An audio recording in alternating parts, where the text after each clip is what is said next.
Hi, my name is Reenie Gentile, and I'm the founder of Arizona Mobile Notary Services. And I'd like to share with you today how to become a successful mobile notary.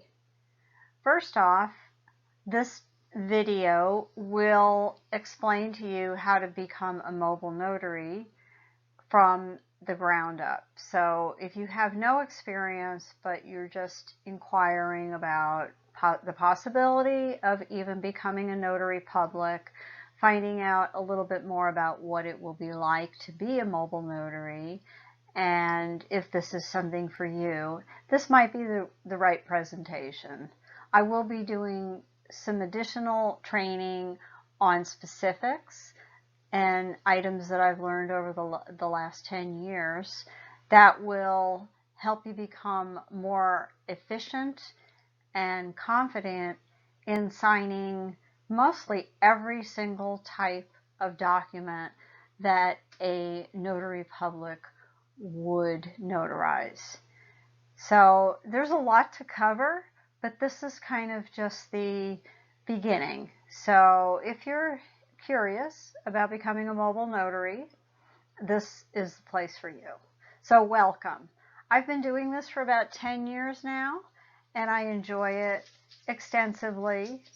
It's very rewarding for me to be able to help people, especially when they're not really sure what they need done, or they're not able to get done what they need because of immobility or because of fear of going out in public or injury or illness.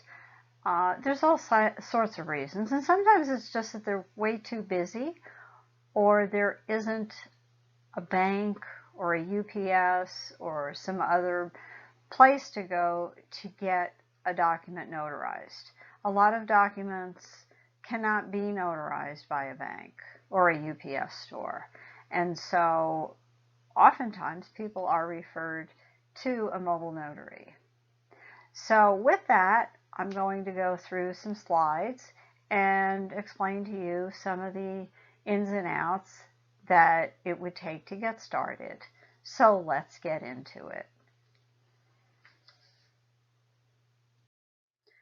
So first off, we're going to discuss becoming an Arizona notary public. Although you can apply this to many other states, since I'm in Arizona, this is where we're going to start. So the first thing to do would be to go to the Arizona Secretary of State's office website and check to see if you qualify to be a notary public. There are certain limitations, and one of them is if you have an arrest history. It does ask you on the application certain things like that. If you have a felony, most felons cannot become a notary public until they get their rights restored, so those types of things. The next is, I recommend that you read the latest edition of the Notary Manual. And the Notary Public Manual goes from soup to nuts.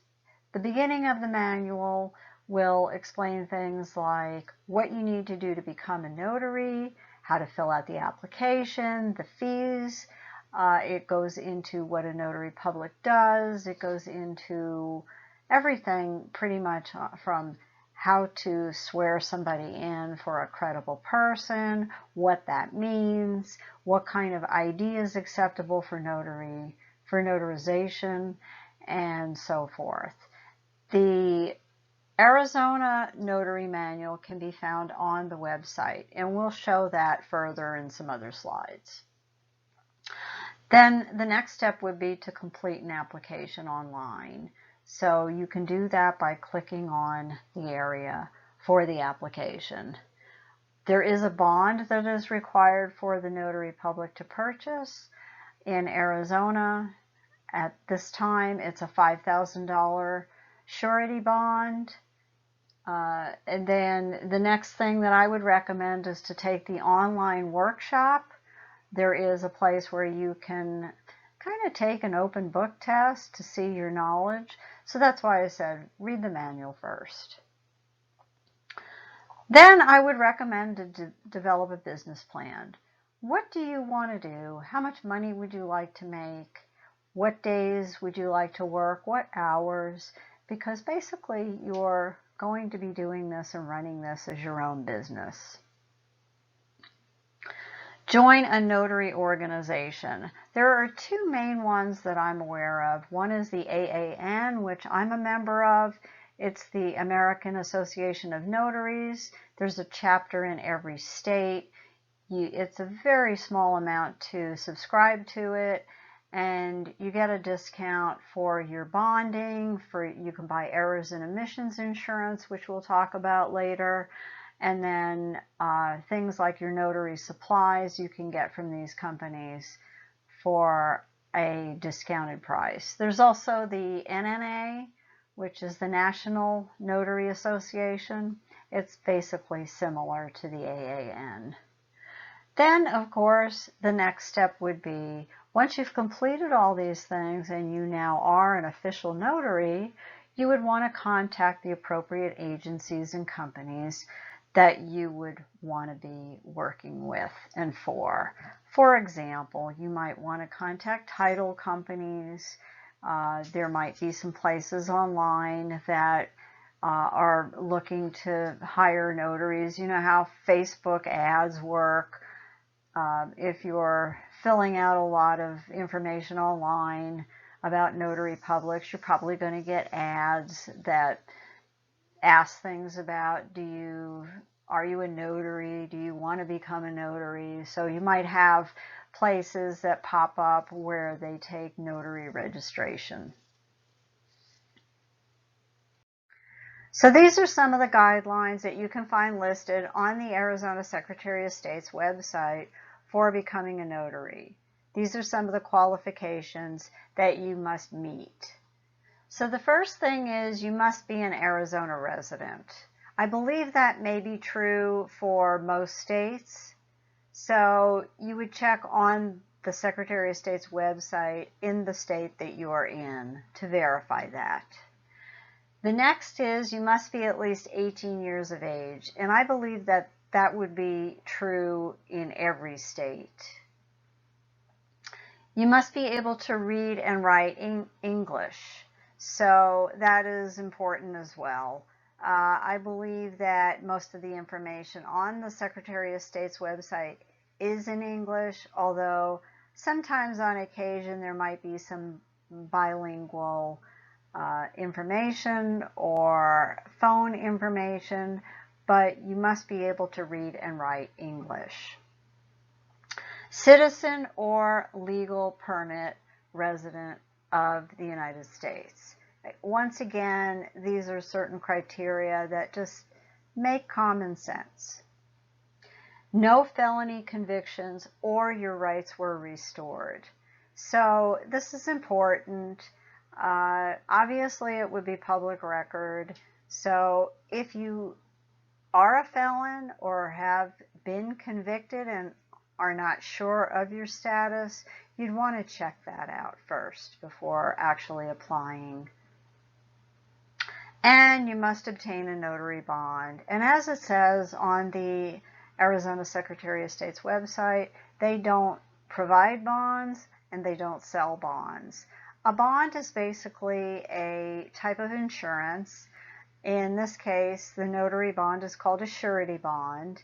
And the bond actually does not protect you. The bond protects your clients so that if you make a mistake on your filling out a notary, that the person that you did the notary for is covered by your $5,000 surety bond. It's not a lot, but it's what the Secretary of State's office requires. This slide is a presentation of the actual notary manual. And as you see here, this one is from October 2019, and as of today, April of 2021, this is the latest manual. This is a PDF. You can download it from the Secretary of State's website. You can print it if you like, or you can basically just refer to it online. There is a link below the manual in the slide so that you can download it and you can find that particular manual. So I'm just going to go over the table of contents really briefly, because basically this is what I talked about earlier, where pretty much everything you need to know for basic notary public service, from how to apply and how to get started to what you can do and how to do it the right way, is found in the manual. So as you can see here, the table of contents, which is pretty small here, it's Chapter 1 is the notary application process. Chapter 2 is notary commission. Chapter 3 is the notarial duties, which are very important. And Chapter 4 are notarial acts. Again, that's very important. What do we actually do? What are the acts that a notary performs?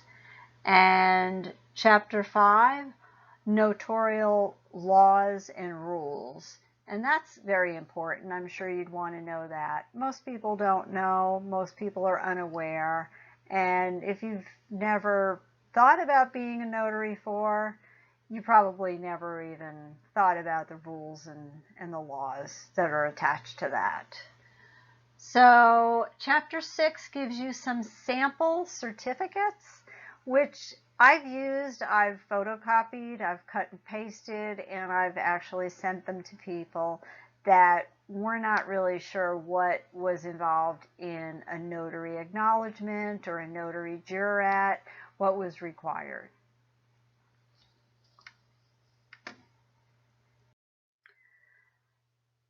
So now that you have the fundamentals down, you have your notary commission, you're all set to go, you belong to an organization, you've read the notary manual. What is my business plan? So basically, there are different ways to become a mobile notary. One is, do you want to start out as a loan signing agent and take a loan signing course? Some people are successful doing that and doing that exclusively. You can do one thing and learn it well. The hours that you want or can work. Some people start this off as a side hustle. Some people do it as a hobby. Some people want to commit to doing this full time. Maybe you've lost your job and you're looking for something else to do. Maybe you have children and want to do it while they're at school. The distance I'm willing to travel plays a big part in how you market yourself and where you market yourself. I know notaries that stick to the east side or the west side, or have a small area. I pretty much cover most of Maricopa County. I'm willing to travel. That may depend on the vehicle you have. It may depend on your family situation. Your commitment to training is really important. You can take online courses, you can self-study, but overall you're going to need to take some type of workshop, training, YouTube videos, buy some courses, and so forth. Some of this will depend on, are you a self-starter? Personally, myself, I can watch YouTube videos and research, and I can teach myself. I've always done that. I've been in management, and so I've had to train other people. I worked in training. We developed training programs. So for me, it's kind of natural. But for others, And, that's perfectly okay if you're not as much of a self-starter, but just take into account what you can and can't do and work around that and work accordingly. Income requirements. So, based on how much money you feel you need or want to earn, will depend on how much you're willing to invest in yourself, how much time, how many hours you can work, and what type of notary work do you want to do. So these are the two national organizations that I'm familiar with, and we're going to go over them briefly here. So the American Association of Notaries is the one that I belong to, and they're very similar. I checked both of them out. I don't even remember why I selected the American Association of Notaries. There was something about it that was more pleasing to me at the time, but I know people that belong to one or the other. You can join both if you'd like. Sometimes when I Google information, I'll find that I ask a question about notary and something pops up on the NNA website. Sometimes it pops up on the AAN website. So both of them have a subscription newsletter that comes with your membership. Membership dues is very inexpensive. I want to say it's probably less than $20 a year.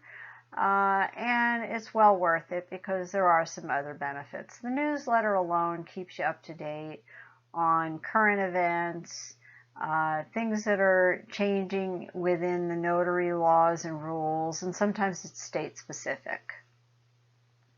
There's discounts on your notary supplies.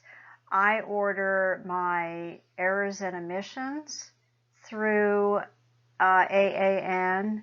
That's an insurance on myself, so that covers me if I'm legally responsible for making a mistake, rather than covering the client with the surety bond that the Secretary of State requires for me to be a notary.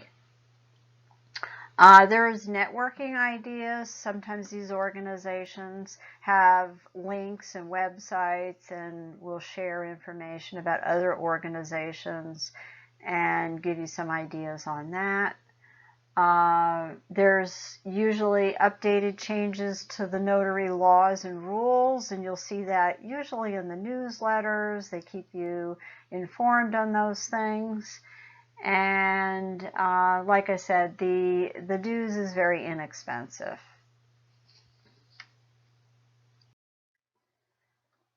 Okay, so let's get started.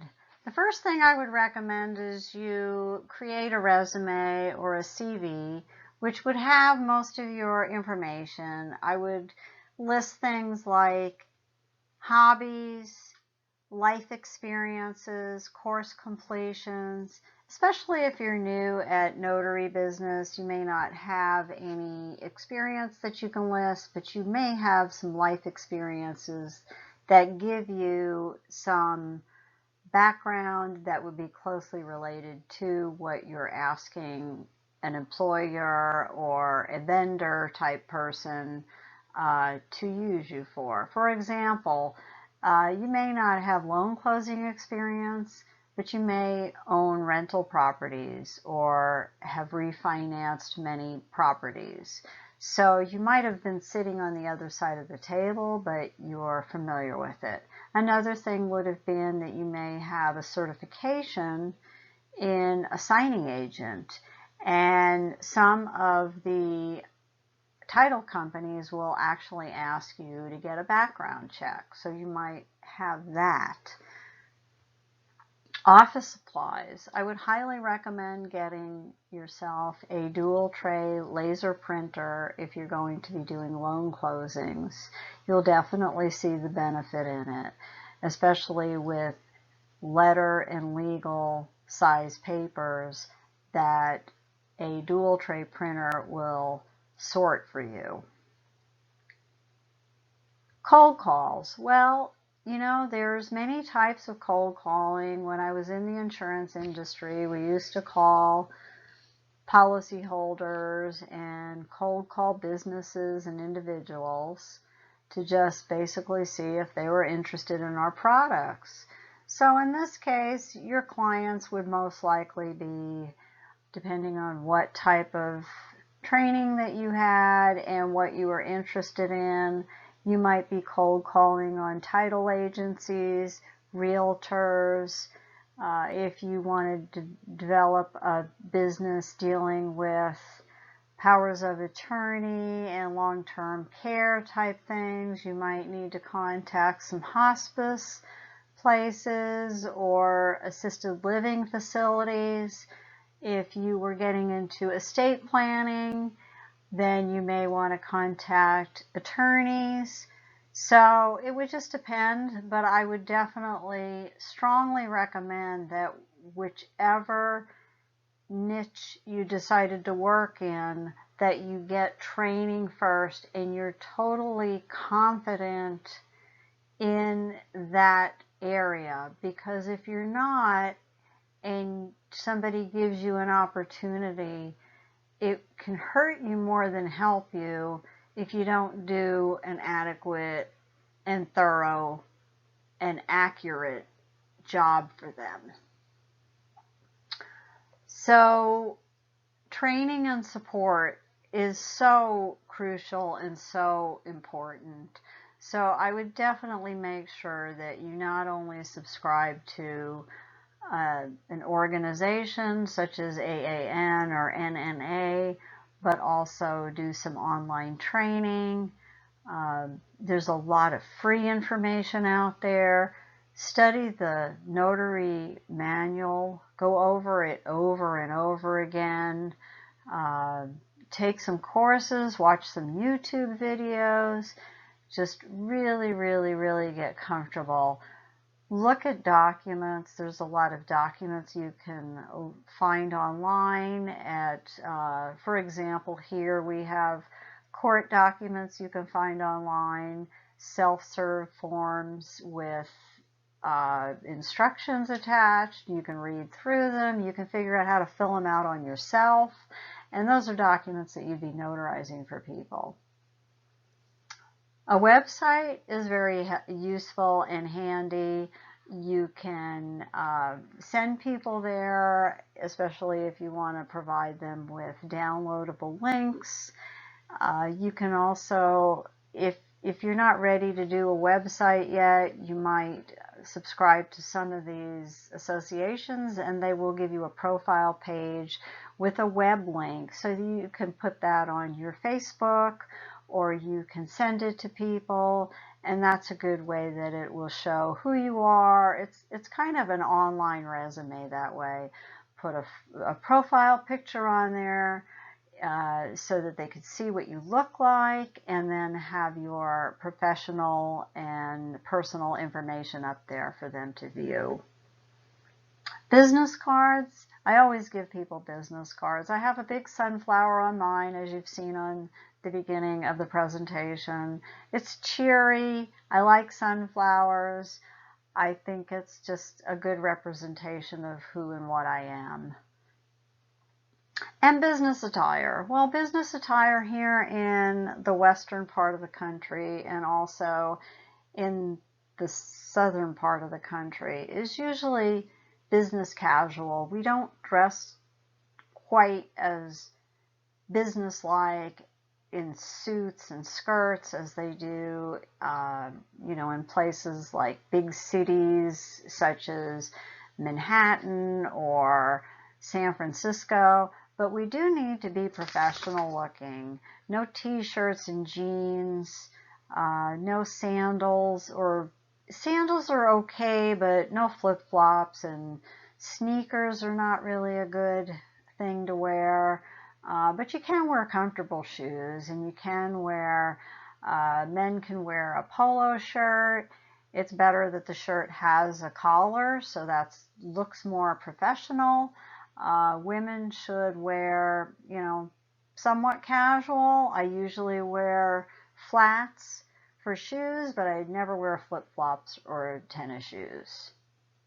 So basically that concludes our presentation, and I hope you found this useful, and please look for my other videos soon. Thank you.